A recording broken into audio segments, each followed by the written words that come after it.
What's going on, guys? Jack here and welcome to episode 19 of the Bristol Rovers career mode. And you can see we're going into this episode, I guess, playing against Cheltenham Town. And Cheltenham Town, they're a team that were really threatening us at the beginning of the season. They were doing so well.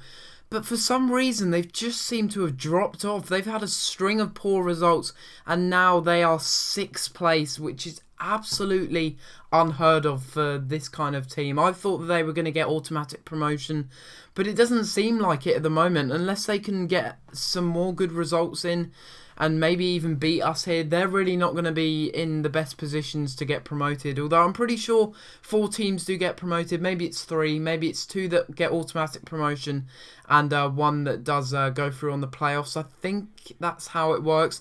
I'm pretty sure that's how it works in the Championship anyway, into the Barclays Premier League. But you can see there that Chesterfield do have a game in hand against us, although we are 11 points ahead of them. So, it's not too much of a problem, especially if we do win this game. And you can see Max Clayton here blasting past the defence. He's got blistering pace when he really wants to use it. And he crosses it into Oscar Gil, making a fantastic run.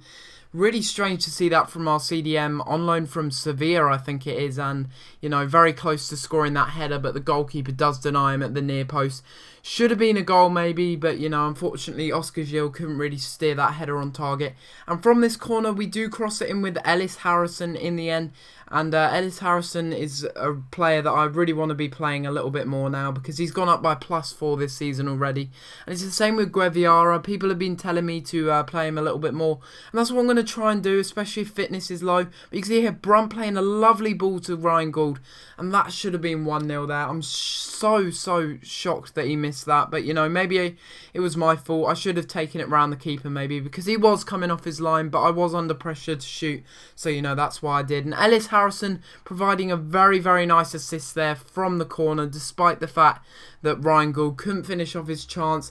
At least Gary Kenneth could. And that's his 4th league goal, which is pretty ridiculous for a centre-back, I have to admit. He scored as many goals as James Hansen.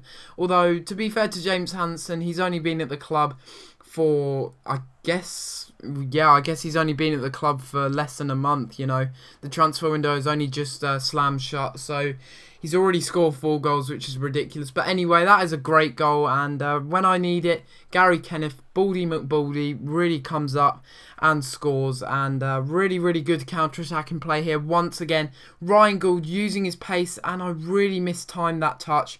That was a really poor touch from Ryan Gould, and I really should have got his debut goal there. But, it wasn't my fault. I wasn't expecting him to push the ball that far out in front of him because I know he's got such close dribbling and he's such an athletic player, I guess. He's really good on the ball and very good dribbling past players. I've noticed that when I was playing with him. And it brings a new element to the Bristol Rovers team. I really do enjoy playing with him. Although I haven't scored any goals or got any assists with him yet, I feel that he's certainly going to grow to be a really good player. But you can see here that we do go into half-time 1-0 up, I think it is, and that's not too bad. And we could have done a bit better though. But you can see Chesterfield are winning against Mansfield Town, and we really don't want Chesterfield to be winning any of their games because they're our new rivals. Cheltenham Town unfortunately look like they're going to be dropping off and they'll be staying in the Football League 2 this season. But you never know, they may come back and win, or well, not come back and win because we're way ahead. There's no way that they're going to catch up, especially now that I've got such a massive gap. But you can see here Ellis Harrison's doing fantastic work down that left mid, crossing it in, but unfortunately the cross isn't quite good enough to find Hansen on the far post, and that would have been a fantastic goal if he would have scored that, but unfortunately he couldn't quite get it into the back of the net. And from this corner we do cross it in, and unfortunately nothing occurs from that chance. And after that I decided to bring on some substitutions. I just realised James Hansen wasn't playing in this game. It was Clayton and Brunt. But Ryan Gould, look at those physical stats there. Really great stats from him. I can't wait to see him grow as a player.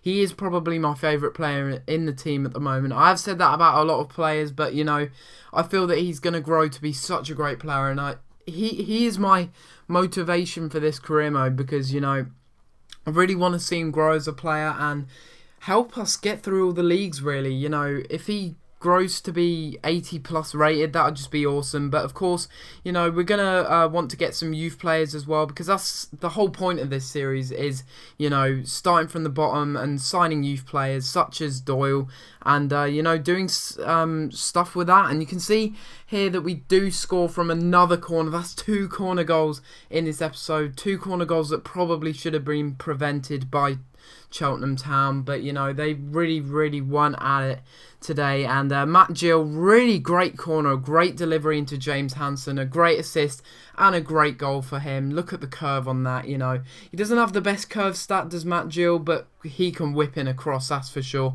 And another headed goal for James Hansen. I'm pretty sure he scored 2 goals in his debut when I did Simmer Match, so you know, he looks to be doing wonders for us, and maybe a future poacher for the team. I know he's going to be, well, he's 26 at the moment, so, you know, he's kind of almost at his peak, I would say, but, you know, I won't be selling him unless I get a really good offer for him. But anyway, we do manage to win this game 2-0, which is a good result. You know, we played very well and deserved the win, and although both of them were off of set pieces, both the goals, I still felt that we were playing very well and creating a lot of space against Cheltenham Town. They just really weren't at it today, and although they did have some shots on target, they really weren't worth showing, because the shots that they did have really didn't trouble Mildenhall, and they were shots that were pretty much off target, I guess you could say. And yeah, Ellis Harrison is happy that I did select him in that game, and it's always good, guys, if you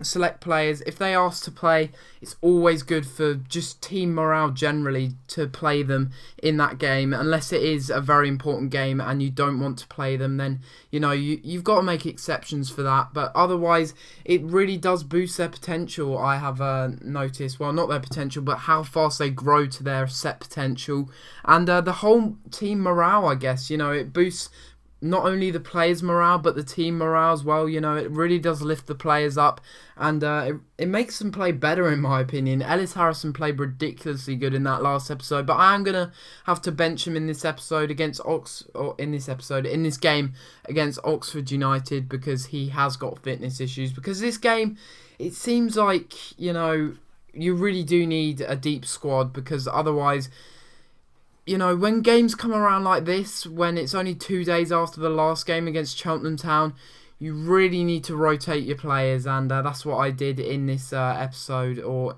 I keep saying in this episode, in this game. And we were against Oxford United, and they're a side that we really should be beating. But, you know, early on I make a crucial mistake, and luckily Mildenhall manages to save that. And I had so many chances, you know, to make it 1-0 and score, but it just wasn't coming off for me. You know, I had chances to take chances, but it just wasn't happening for me. And, you know, despite Oxford United being probably, well, I wouldn't say a relegation side team, but in real life they probably would be, because at their position, I'm pretty sure they're about 17th. But look at this. From the offside call, they managed to score. Great goal. I have to admit, that was a really good goal, and they really did deserve that. Look at this. Really nice little 1-2 chip through ball, and a great finish. First time into the bottom left-hand corner. And that's a great goal to make it 1-0. And we do go into half-time 1-0 down.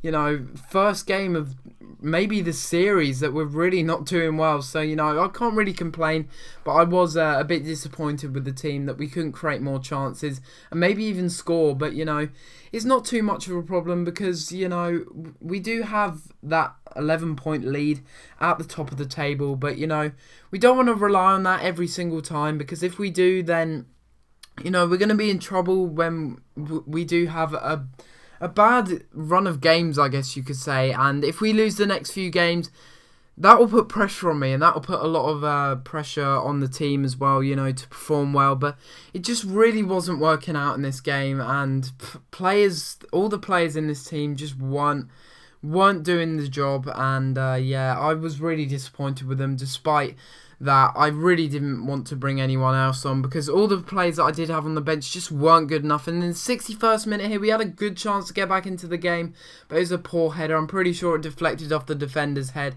as it went into the goalkeeper's hands. And despite going on attacking, I had a few chances. Extra Rebbia, our left back, picking the ball up here, sweating it to, I think that might have been James Hansen, but unfortunately he couldn't tuck that past the goalkeeper. I think the defender made a block there, which is the reason why the goalkeeper could come out and make the stop. But, you know, it was still very disappointing, and we do lose our first game of the series, I think this is, in the league, which is very disappointing. But guys, if you have enjoyed this episode of Career Mode and want more Career Mode from me, please like and subscribe. Can we hit 25 likes for that episode? That would be awesome. And I'm going to have to leave it there, and I'll see you next time for another episode. Thanks for watching.